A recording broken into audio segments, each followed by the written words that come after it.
pour lui poser la question sincèrement, il m'a connu depuis très longtemps. Il ne savait pas de quelle tribu mes parents étaient. N'est-ce pas? On ne parlait pas des tribus.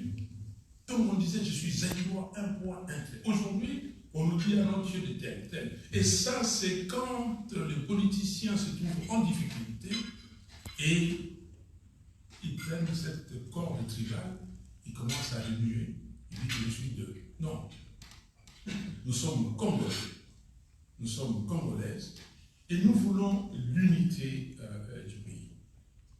M. Wilmans a dit que je vais vous parler de l'avenir. C'est quoi l'avenir? L'avenir, c'est que nous allons avoir des élections. Il y a un processus, le 4e processus électoral qui commence. Ça devait couler, 4e processus. Ça devait couler depuis 2006 qu'on organise des élections. Rien. M. Tshisekedi s'est organisé le 17 juillet 2020.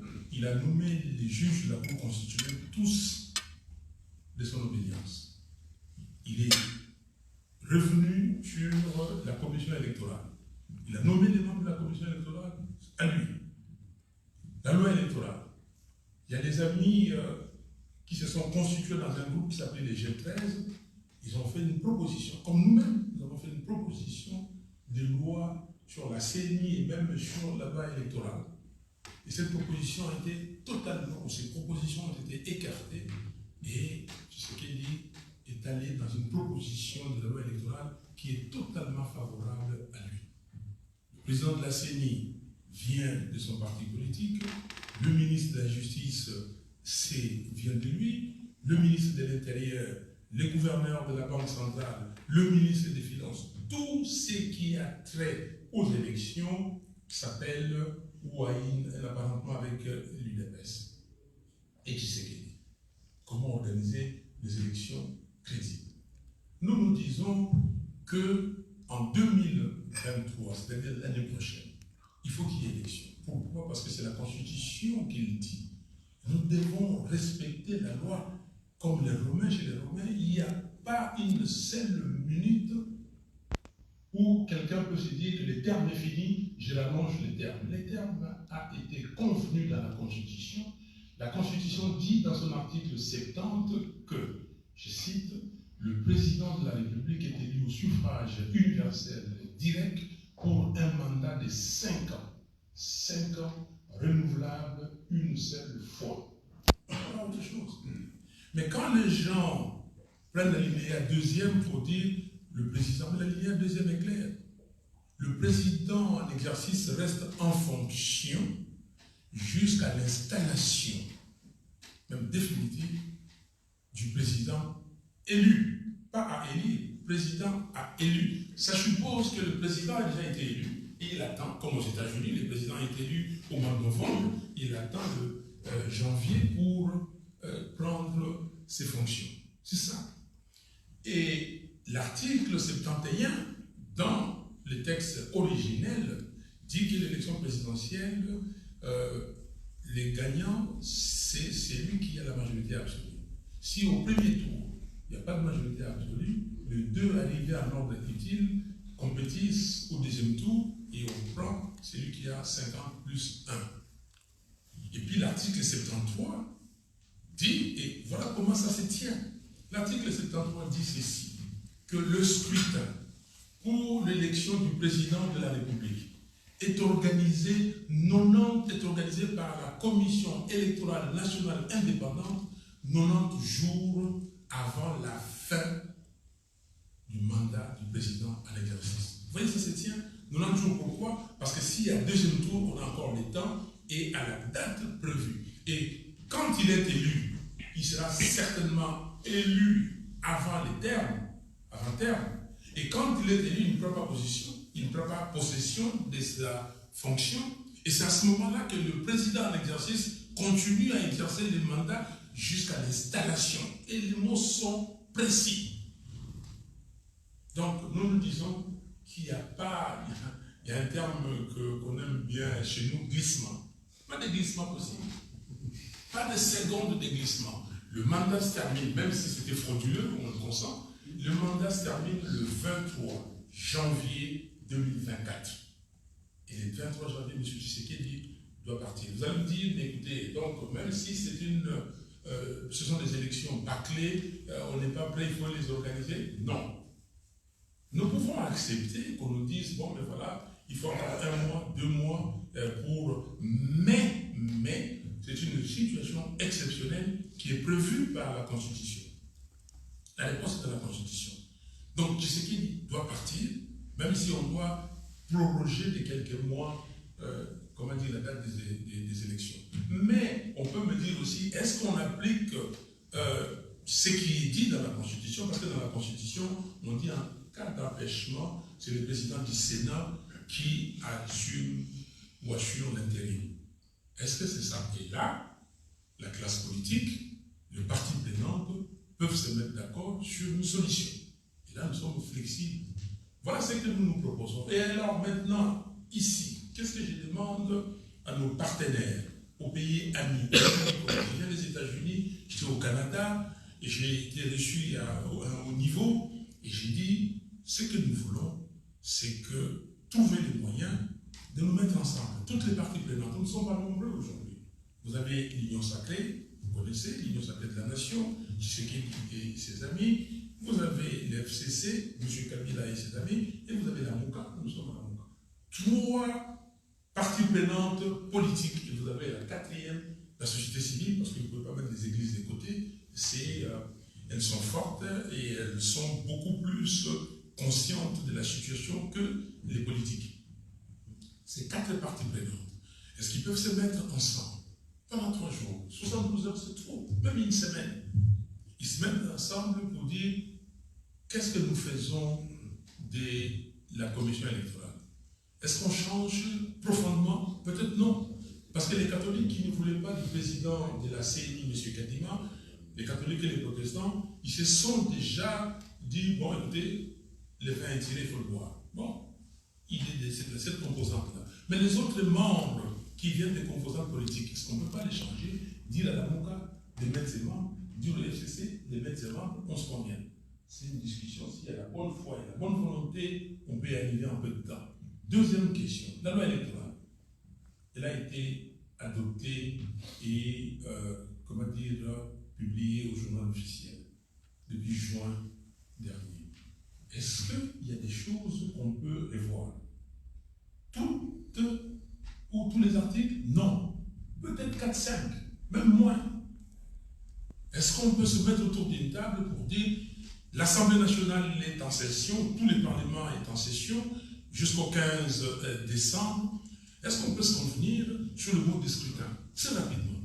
Est-ce qu'on peut se convenir sur les genders, la participation des femmes dans cette assemblée? Est-ce qu'on peut se convenir sur la transparence des résultats? C'est là où les bas blessent. Est-ce qu'on peut se convenir pour que demain, la vérité des urnes prime? Si on se met d'accord, et je crois que très rapidement, on peut trouver une solution. Et après, 3e point de discussion, c'est la Cour constitutionnelle. Est-ce que nous allons, avec cette Cour, truffer des amis de Félix Tshisekedi? On peut discuter. Parce que la nomination du membre de la Cour a été faite en violation flagrante de la loi ou de la Constitution. On ne peut pas continuer éternellement à accepter. Nous pouvons nous mettre d'accord, dernier point, sur les calendriers. Est-ce qu'on organise des élections décembre, où on fait peut-être une impasse, où on se convient comment, et on aborde cette question pendant cette période pour respecter la Constitution. Parce qu'au moins une fois dans ces pays, on doit respecter la Constitution. Qu'est-ce qu'on fait du président en exercice? On discute, on trouvera des solutions. Moi, je viens ici pour dire, je cherche des gens qui, avec moi, vont aider les Congolais. C'est très difficile d'être ressortissant d'un pays, de voir que ce pays est membre des Nations Unies, que ce pays est abandonné par tout le monde. Les chefs d'État et des gouvernements étaient en septembre dernier aux Nations Unies. J'étais là. Je n'étais pas à New York, mais j'étais à Washington. Tous ils ont parlé. Par le Premier ministre belge qui a parlé de la MONUSCO. qu'ils ne comprenaient pas que la MONUSCO cherche à assurer la stabilité. Comment on peut assurer la stabilité quand il n'y a pas cette stabilité? On maintient la stabilité quand vous avez déjà la stabilité. Et moi, j'ajoute, parce que je n'ai pas compris la suite de son idée, est-ce qu'il voulait dire aller à la communauté de l'Afrique de l'Est trouver une solution là-bas? Si c'est ça, nous disons non. Mais moi, je dis, il faut réformer la MONUSCO, donner une mission des Nations Unies pour l'établissement de la paix. Vous en savez, vous êtes des anciens, vous savez ce qui s'est passé en 1960 avec l'ONUC, qui auparavant s'était appelé ONUC, Opération des Nations Unies au Congo, pardon, Organisation des Nations Unies au Congo, et puis toujours ONUC, mais Opération des Nations Unies au Congo pour l'établissement ou le rétablissement de la paix. Donc, je voulais qu'on entende, mais je n'ai pas entendu les gens pleurer pour les Congos, sauf les Polonais. Je dis que ce qui se passe au Congo, ce n'est pas normal. Le monde entier a abandonné les Congos. Comment on peut abandonner un pays de 110 millions d'habitants, un pays que vous appelez pays solution, avec ses tourbières, avec sa forêt, comment dire, tropicale, avec toutes les ressources naturelles que vous avez là-bas, l'or, enfin, même pas l'or, et les cobalt, les coltans, les lithium. Vous dites que la technologie d'aujourd'hui, la technologie mondiale, a besoin de ces minéraux. Comment vous pouvez abandonner ces pays? Comment on parle de l'Ukraine? Tout le monde, y moi compris, nous parlons de l'Ukraine, nous sommes d'accord. Combien de morts déjà en Ukraine? Les 10 millions de Congolais, vous le passez en perte de profit? Comme ça? C'est que nous déplorons en Ukraine. Mais ce n'est pas la même situation que nous déplorons au Congo avec les attaques du Rwanda et de l'Ouganda. Voilà, je suis là pour vous écouter et je vous ai dit que nous pourrons faire mieux. Nous pouvons participer à la construction du monde, au développement du monde. Nous pouvons participer à ce que nous voyons aujourd'hui. Je suis à Bruxelles, je connais Bruxelles. Aujourd'hui, nous sommes fin octobre et je me suis promené dans la ville de Bruxelles sans manteau. Je trouve qu'il y a un problème quand même. Il y a un problème. Il y a des règlements, mais c'est des règlements. Donc nous laissons les Chinois, excusez-moi, je n'ai rien contre les Chinois, nous demandons aux Chinois de venir couper les arbres du Congo, exploiter les cobaltes du Congo à souhait, sans lendemain, et nous les gardons comme ça. Et donc après nous disons, voilà, hier, comment dire, à Bruxelles, les gens ont marché pour le climat. Et comment trouver une solution? Merci.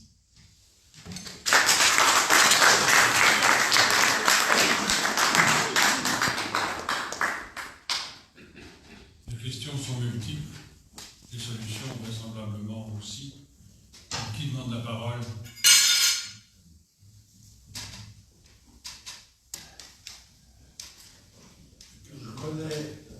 Je connais bien votre situation. Je suis l'ancien administrateur de l'équipe à la première.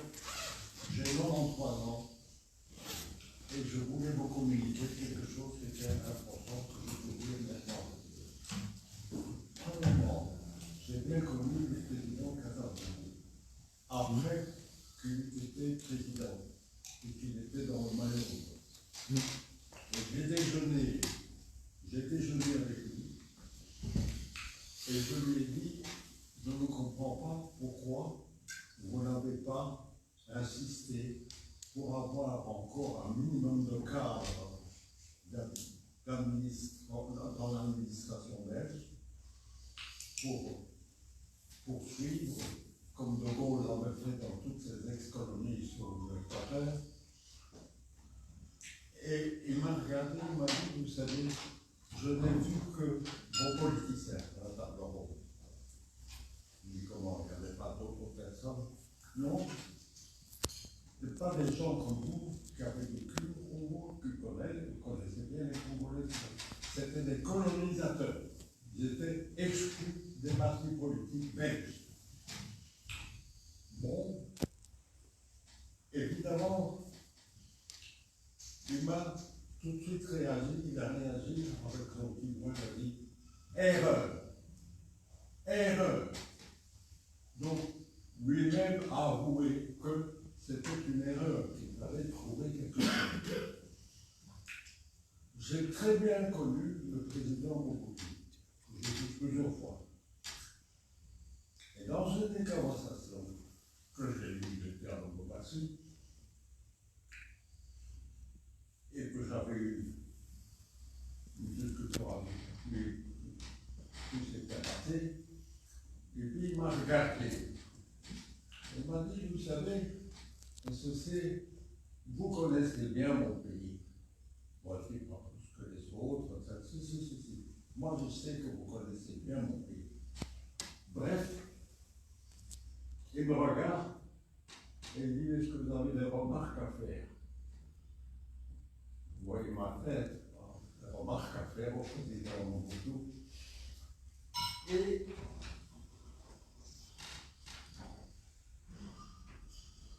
j'ai fait comme ça. Il m'a dit quelque chose qui ne va pas. Je n'ai pas envie d'être en bacala ce soir. Alors, grosse rigolade. Il m'a dit, vous imaginez, vous à Makala, le meilleur matelas, le meilleur restaurant, vous viendrez vous nourrir, etc. Et donc, après, tout à coup, il dit, allez-y quand même. Et je lui ai dit, président, est-ce que vous croyez que les aéranisations que vous avez traitées fait du bien à votre peuple? Et voilà que le président Mobutu fait le même geste que moi. Il n'y a personne. C'est un désastre. Vous écoutez? Et comme j'ai 93 ans, je voulais le dire maintenant parce que je peux le déclarer. Vous le connaissez. Merci beaucoup. Et Vous avez un commentaire après sur ce... Non, mais écoutez, c'est exactement, quand vous dit erreur, Mobutu dit désastre, et je suis totalement d'accord que la zaïrisation, fait partie des fléaux qui nous a amenés dans cette situation. La zaïrisation et les pillages, je les cite, les deux, qui ont commencé la zaïrisation et après ils sont venus dans la radicalisation, 73 zaïrisation, 74, 74 radicalisation. En fait, c'est un désastre. Exactement. Nous sommes totalement d'accord, c'est un désastre et il faut corriger. Donc maintenant, nous sommes là où nous sommes. Et comme certains disent, ah oui, c'est la colonisation belge qui nous a amenés. Non, la colonisation est passée. C'est depuis 60 que nous sommes décolonisés. Qu'est-ce que nous faisons? Donc, maintenant, voyons l'avenir. Je suis d'accord avec. Pour poursuivre je voulais vous demander quel est votre programme, quel est le programme de la Rouga. Vous avez parlé de questions institutionnelles qui sont primordiales. La question du programme que j'entends pas beaucoup, on lit dans les journaux belges, on a des échos des tribulations électorales, mais on n'a pas beaucoup d'idées des programmes de tout un chacun. Et c'est très utile de le connaître et de savoir si ces programmes comportent notamment la reprise d'un code des investissements avec le respect de la propriété privée, avec le respect de la loi. C'est au centre du développement. Tout à fait. D'abord, en 2018, j'avais présenté un programme congolais avec 300 propositions. Le programme s'est intitulé Investir dans les citoyens pour développer la RDC. C'est un programme, moi, avec mon parti, et ce programme a été fondu dans un programme général et que nous avons présenté le 13 décembre, toujours au centre interrégional de Kinshasa. Là, nous avons fait un programme commun. Et là, maintenant, parti. Donc, j'ai fait la tournée d'abord en Europe. Je suis rentré à Kinshasa, j'ai fait la tournée à l'intérieur du pays. Et là, j'ai recueilli les propositions des citoyens congolais. Et du 11 au 14 juillet dernier, mon parti qui s'appelle le SIP Engagement pour la Citoyenneté et le Développement était en congrès. Nous avons sorti ces manifestes qu'on a appelé le manifeste de Kisangani, avec comme thème principal Congo, école Moko. Congo 1 et indivisible. Parce que vous avez parlé de Mobutu, si Mobutu, dans tout ça, il a fait tout ce qu'il a fait de mauvais, s'il nous a laissé un héritage, un sel, c'était l'unité nationale, la cohésion nationale. Il faut prendre ça. C'est la seule chose qu'on peut prendre pour moi. Et donc ici, nous avons développé 18 défis. 18 défis qui peuvent faire, si on arrive à le prendre en charge, à trouver des solutions dans ces défis, faire que la RDC soit totalement différente. Et nous avons commencé, il y a 4 groupes. Je suis allé dans le groupe pour ne pas entrer dans le détail. Le premier, c'est ce que nous appelons la fondation, la base. Les 4 murs de fondation, le prérequis, le préalable, l'état des droits. Donc vous allez comprendre que dans votre question sur le code, tout ça, c'est là-dedans. L'état des droits. 2, l'intégrité territoriale de notre pays. Comment faire pour que nous puissions avoir un pays intègre dans ses frontières, un pays pacifique. 3, la cohésion nationale, l'unité nationale. On a commencé à instrumentaliser les Congolais, toi tu es deux, mais comment se dire que nous sommes tous Congolais, regardons dans la même direction avec cette vision, bâtir un Congo libre, fort, digne et prospère. Comment? Donc la cohésion. Et 4e pan de la fondation, c'est la gouvernance intègre. Comment arrêter la corruption? Comment dire que nous avons tolérance, zéro tolérance corruption, vous volez, vous allez en prison, et non comme M. Kamere qui égare, met de côté 67 millions de dollars du pays, attend sa 15 millions de dollars de pétrolier, et puis il va en prison, et il sort, et puis il se pavane partout, il dit c'est pas possible. Quel exemple vous avez? Donc c'est 4 murs de fondation. Et puis après nous avons l'éducation. Éducation de qualité. Comment faire? En privilégiant, comme les Belges ont fait à l'époque, la formation technique, la formation professionnelle. Comment faire? 2, comment donner à manger aux gens? Comment faire pour que les Congolais puissent produire ou cultiver ce qu'ils mangent? L'agriculture. 3, les soins de santé de qualité, l'eau, l'électricité. 4, comment assurer les infrastructures au Congo? Il y a un moment, on pouvait aller partout au Congo, même si pas partout, on pouvait atteindre les grandes agglomérations. Comment assurer, les infrastructures, mettre en place des infrastructures routières, aéroportuaires, portuaires et toutes ces infrastructures-là, ferroviaires, et même à l'infrastructure, comment désenclaver, connecter les pays, l'infrastructure Internet aujourd'hui. Et puis, après, l'entrepreneuriat. Donc, il y a tout ça et on terminera avec l'écologie dans ses priorités. La 6 priorités, et après nous avons les autres défis, jeunesse engagée. Que faire de la jeunesse? Femmes, famille, et ainsi de suite. La diaspora, comment la diaspora peut contribuer? Tout, nous avons dit ici, et même la coopération régionale et internationale. Comment assurer ça? Et nous terminons par les derniers blocs en disant les réformes institutionnelles. D'abord en commençant par comment élargir le budget de l'État. Et enfin, comment revoir certains articles de la Constitution. Donc, c'est prévu dans ces manifestes et je les copie. Une association qui est active à Goma depuis plus de 40 ans. Et ma question est assez simple. Nous représentons la société civile. Et quelles seraient les priorités en termes de voies et moyens que vous suggéreriez à la société civile pour contribuer activement à l'émergence d'une gouvernance digne de ce nom et d'une démocratie digne de son nom? Très bonne question. D'abord, merci. C'est que j'avais dit. La société civile, il y a un chapitre sur les luttes congolaises, sur les jeunes. La société civile fait bien son travail. Mais il y a beaucoup de membres de l'élite congolaise qui sont partis se réfugier dans la société civile.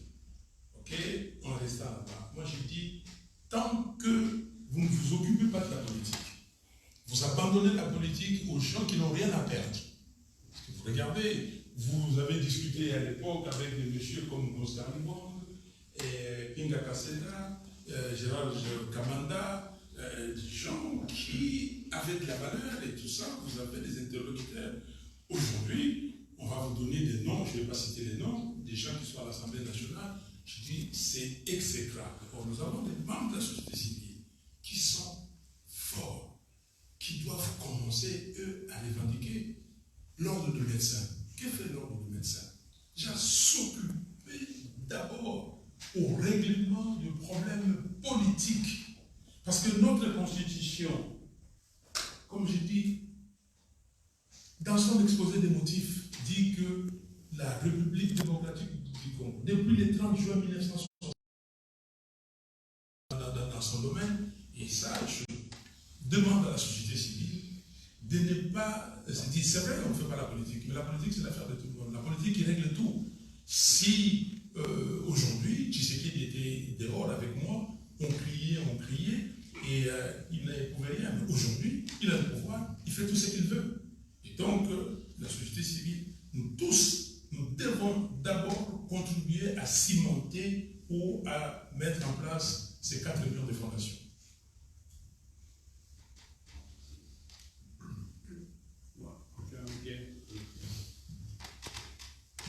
Oui, alors, une question un peu délicate. Vous citiez les ennuis à l'est du Congo, en particulier dû à M. Kagame et à l'Ouganda. Or, dans toute cette affaire-là, on peut deviner que les États-Unis et accessoirement les Anglais ont joué un rôle important. Et pour qu'on en arrive à la situation actuelle, et vous étiez à Washington il y a pas longtemps, qu'est-ce qu'on dit là-bas et quelles sont les idées des Américains en ce moment? Voilà.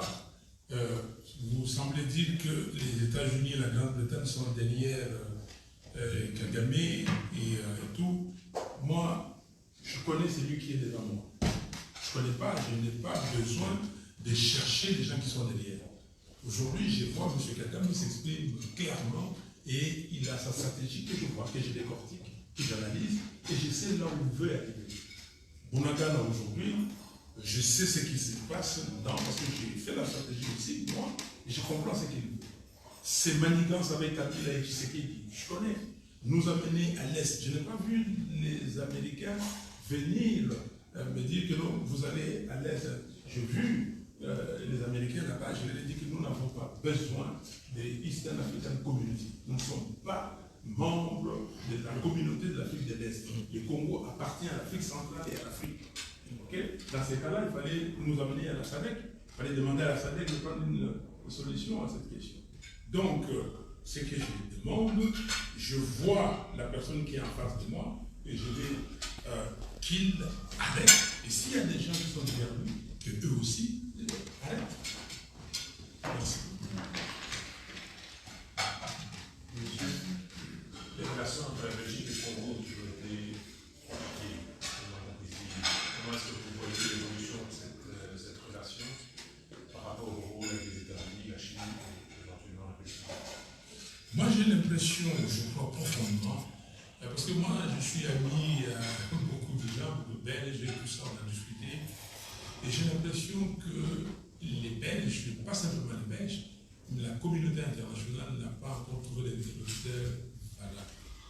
Et quand quelqu'un est sûr de lui, c'est-à-dire être sûr de lui, c'est-à-dire qu'il a des peuples derrière, c'est ça la légitimité.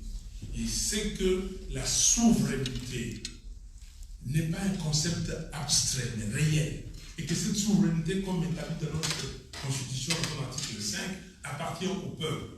Et que cette personne est redevable au peuple, peut expliquer au peuple, il va avoir des relations saines avec les partenaires. Et les jours où on aura des discussions, on dit que la Belgique dit ceci, les Congos dit ceci, en tout cas la Belgique par ses dirigeants, les Congos par ses dirigeants, Parce que nous sommes amis entre les peuples, pas entre les personnes. Ou les dirigeants. Les personnes sont amies, mais pas les dirigeants. Donc les dirigeants, vous venez à un moment donné avec ce que vous avez proposé à la population dit on vous donne un mandat, 5 ans, renouvelable une seule fois, après vous mettez les fondations, vous faites ce que vous pouvez faire et vous partez. Je crois sincèrement que le jour où on va s'asseoir avec un respect mutuel, et ça c'est ce que j'ai dit aux Américains, moi j'ai dit à l'ambassadeur américain, une ministre américaine, que votre problème c'est que vous n'avez pas de respect pour nous. Et je trouve ça malheureux qu'aujourd'hui, au XXIe siècle, qu'il y ait des citoyens du monde qui ne respectent pas les autres. Si vous ne respectez pas, même un enfant qui a l'âge de la raison, même votre enfant, à qui vous donnez tout, si vous ne le respectez pas, il peut réagir brutalement. Donc, s'il y a un respect, on se convient sur les termes de discussion et sur les objectifs que nous voulons atteindre ensemble, on parlera le même langage et on atteindra ces objectifs. Merci. Peut-être que M. Bull peut intervenir. Il met la parole. Ma question, ça s'adresse. Vous avez fait allusion à l'influence que nous connaissons, non seulement religieuse, mais politique et sociétale de l'Église. J'ai des questions, je crois, d'un voyage du Saint-Père au Congo.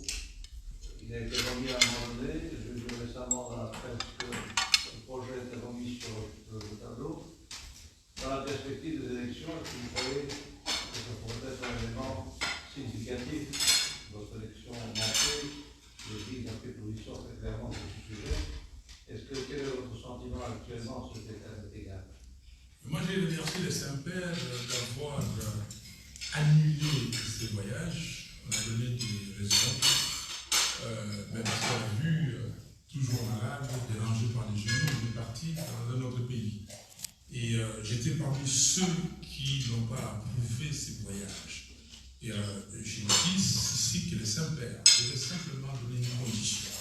Je veux que vous organisiez des élections crédibles, transparentes et impartiales, apaisées.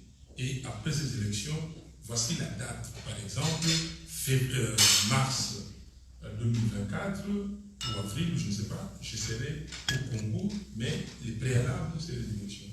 Mais venir dans un pays où la personne qui est là est illégitime, vous, le Saint-Père, vous savez qu'il est illégitime. Vos évêques vous ont fait un rapport clair qui n'a pas gagné. Il est là parce qu'on a fabriqué des chiffres. Vous venez, je crois que c'est adouber quelqu'un qui est un usurpateur. Je dis la même chose, vous êtes la Belgique, vous participez à la francophonie, je dis la même chose aux gens de la francophonie, que non, j'ai dit ça aux Français, que non, je ne suis pas d'accord que les Jeux de la francophonie se passent au Congo, parce que ce sont des moments où toute la nation doit communier, on doit avoir l'union. Mais comment vous pouvez discuter avec des gens qui, eux, ils vont utiliser ça comme s'ils ont été adoubés par le pape, comme ils ont été adoubés par la francophonie, tout le monde vient. Non, il faut d'abord que tout le monde demande à ce que les Congo organisent des élections apaisées. Dans ce contexte, que pensez-vous du voyage de notre souverain au Congo il y a si peu de temps? Alors j'ai été contre. Moi j'ai été contre, j'ai dit que non, le roi belge a péché, il a fait un bon discours et tout ça, et j'ai même dit qu'il n'est pas allé très loin. Il n'est pas allé très loin. J'ai écrit, j'ai répondu. Et l'ambassade de Belgique, j'ai eu des échos, et là-bas, non, je pense que le roi aussi a péché. Il ne veut pas venir au Congo adouber quelqu'un qui cherche sa promotion personnelle. M. Félix Tshisekedi, il le fait pour lui, il ne le fait pas pour les Congos. Il dépense des millions d'argent pour ça. Les papes venus chez nous, qu'est-ce qu'il a?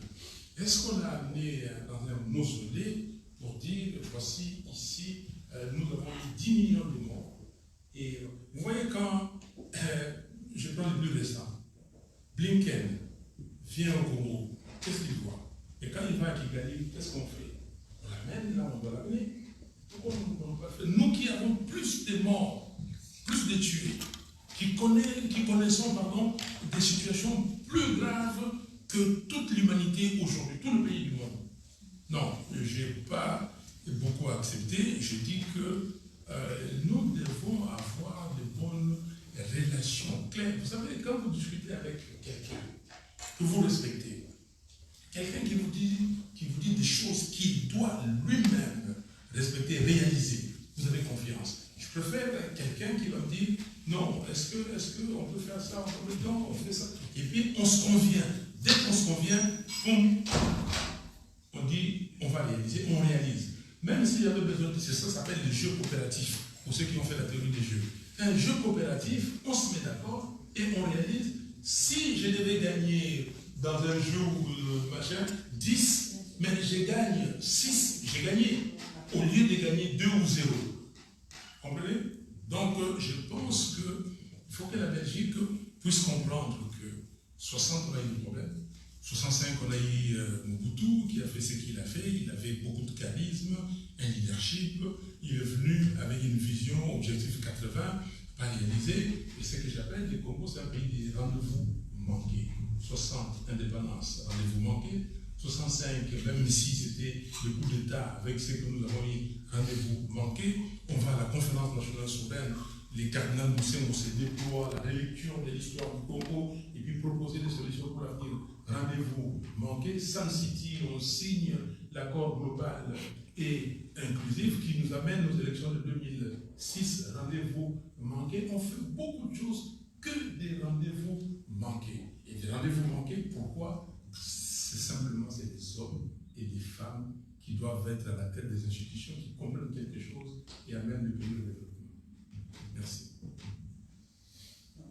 Je veux juste demander, qu'est-ce qui est advenu avec cette taxe pour les téléphones, ces recettes-là quelle est la fin de l'histoire? La fin de l'histoire, on ne connaît pas, c'est une société belge et qui travaille avec les amis de Félix, et Félix avec la fille de Kibasa Madiba, et qui est dans la famille, parce qu'elle est mariée avec un frère de Félix, Tshisekedi, qui ont organisé cette affaire-là. C'était un vol organisé, ça s'appelait RAM, registre des appareils.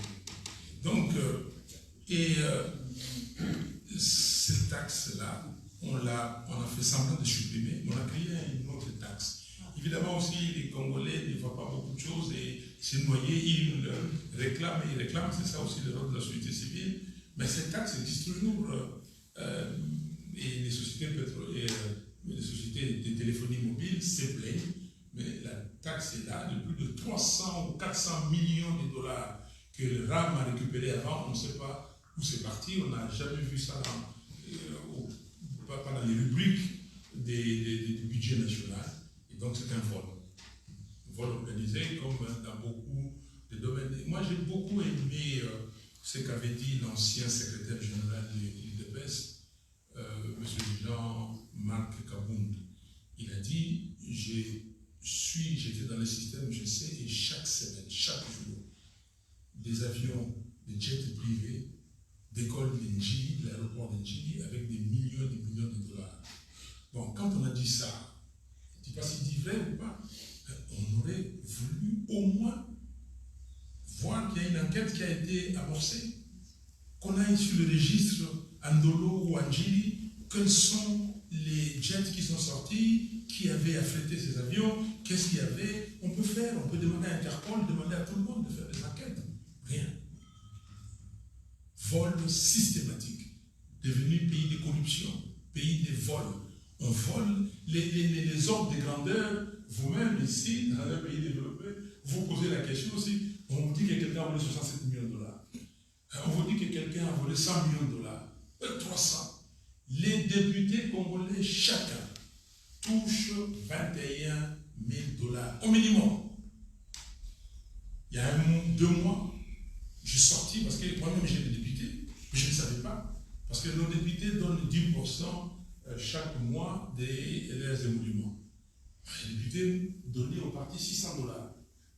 Donc je peux imaginer que 10%, ils donnent même 15%. Parce que 10% pour. Ils devaient donner 15%. 10% pour le parti et 5% pour l'opposition. 15% de 600. Donc je pouvais faire 600 divisé par 0.15, j'ai le montant. Mais j'apprends que non, il touche 21 000. Comment j'ai fait des enquêtes. Bah, émolument, 15 millions de dollars. De francs. Prime, prime, pardon? Francs. Merci. Ils ont compris. 15 millions de francs congolais. Merci. Primes diverses. 13 millions. Et l'autre rubrique, comment s'appelle le dernier? Comment parlementaire? Bon, troisième rubrique, ça va venir. Troisième rubrique, 10 millions. Au total, 40 millions, quelque chose. Donc, quand c'est 21 000 dollars, non, c'est exactement 23 393 dollars. 20 393 dollars. Mais je compte que quand un député participe aux travaux de sa commission, il y a des jetons de présence. C'est bien ça. Quand un député Réserve parlementaire. Ok, et il est payé 3 000 dollars pour des vacances. 2 fois. Et quand vous mettez ça, vous divisez, vous arrivez à plus de 21 000 dollars déjà. 21 000 dollars. Multipliez, si vous comptez qu'ils ont commencé à multiplier par 3 ans, ça fait combien? Et vous dégagez qu'avant, je pensais qu'ils touchaient un peu 10 000 dollars, mais les 11 000. Donc, on donne à chaque député 300 000 dollars de tous les côtés pour faire la campagne. Le président de l'Assemblée nationale, tout le monde le dit, le vice-président, le premier vice-président, on dit que le premier vice-président a chaque mois 800 dollars. Personne n'a démenti ça. Le président, alors, comment vous pouvez faire dans un pays comme ça? Vous demandez de l'argent à la Belgique, à la France, aux États-Unis pour organiser des élections. Et j'ai dit aux Américains, le 23 millions et demi que vous avez mis, par rapport à ce qu'on vole là-bas, c'est absolument rien. C'est absolument rien. Monsieur, un dernier mot. Je pense que le mot-clé qu'on doit signer dans tout ceci, c'est que pour les prochaines élections, on doit éradiquer la corruption. C'est le mot-clé, je crois. C'est là de la part des nationalités d'implantation. On oublie, disons, la population et tout le capital. Il n'y a pas de sécurité, il y a de la corruption. Mais je peux, pour éradiquer la corruption, ce qu'il faut, c'est que le commun des mortels ait de l'argent. Parce que c'est ça. Parce que quand vous êtes dans une tribu, et qu'on vient vous demander de l'argent, vous êtes obligé de donner dans la mentalité congolaise. Et vous faites tout pour nourrir les gens de votre famille, de votre société. Et donc, le fond du problème, c'est pas vraiment la corruption, c'est la misère. Ça va de pair, la corruption. Vous savez, dans un pays aussi grand, où il y a tellement de puissance locale de tribus, je crois que le peuple comprendra que pour lutter contre la corruption. Donc ça se tient.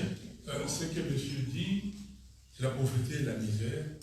Et puis on se retourne sur quelques individus. Ces individus-là, tous, vont faire de la politique, parce que c'est la politique qui donne le moyen. Si demain, on dit que le président de la République touche tant, on sait qu'il gagne tant chaque mois, ou en tout cas son budget est voté, on connaît. Si on dit que le parlementaire a un montant de ça, on décourage d'ailleurs les gens pour aller faire la politique parce qu'il va avoir ce qu'il faut pour vivre et faire ses activités de parlementaire, et non une caisse de résonance qui va prendre l'argent pour aller donner aux autres. Et si on fait les péréquis et tout ce que nous avons dit ici, on donne du travail aux gens. Si j'ai besoin de 300 dollars, j'ai gagné des 300 dollars par mois, 300 euros, s'il a du travail, et que pour éradiquer la corruption, même dans les pays développés, la corruption existe, mais la corruption qui existe, mais si les gens savent que si on m'attrape, main dans le sac, je serai puni. S'il y a la punition, s'il y a la justice, je Je crois que la corruption, c'est là qu'elle est éradiquée. Enfin, la corruption, c'est là qu'elle est éradiquée, mais on va résoudre ce problème. Une dernière question? N'oublions pas que la prochaine échéance électorale ne soit pas reportée comme on a connu ça la fois précédente.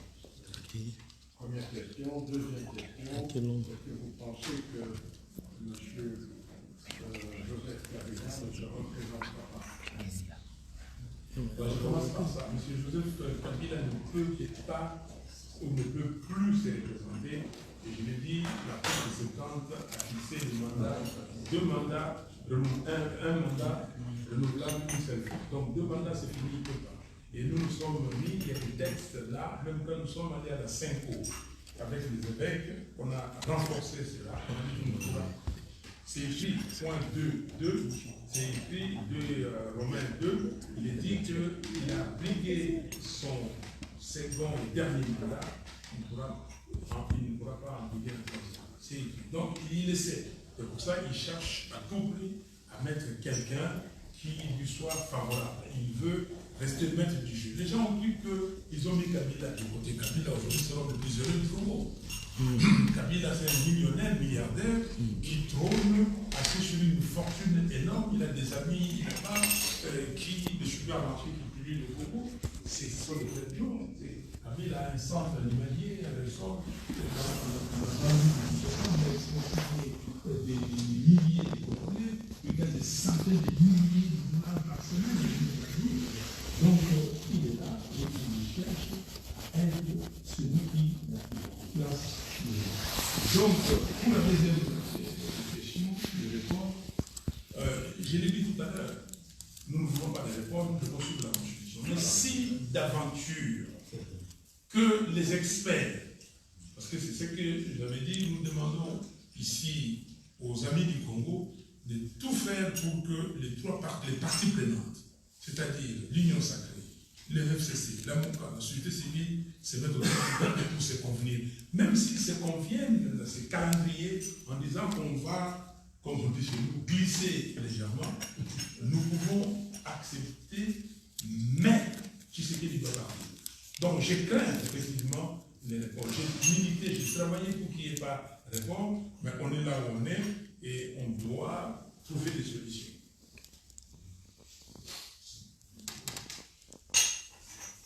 Et si Tshisekedi ne part pas, il doit partir. Il n'y a pas 36 solutions, il doit partir. Kabila est plus fort que lui. Tshisekedi, c'est un proxy de Kabila. Tshisekedi est soutenu par Kabila. Mais le peuple ne peut pas être vaincu par les individus. Il doit partir. Mais si jamais il y a une population, il est gagné. Parce qu'il nous dit qu'il ne part pas. Mais s'il ne part pas parce qu'il a gagné à la régulière, parce que c'est normal. On ne peut pas aller nous-mêmes devenir des antidémocrates. Non, s'il ne gagne pas la normale, il fraude ou il résiste, je crois que ce ne serait pas bon pour les Congolais. Je crois que nous pouvons remercier M. Fayulu.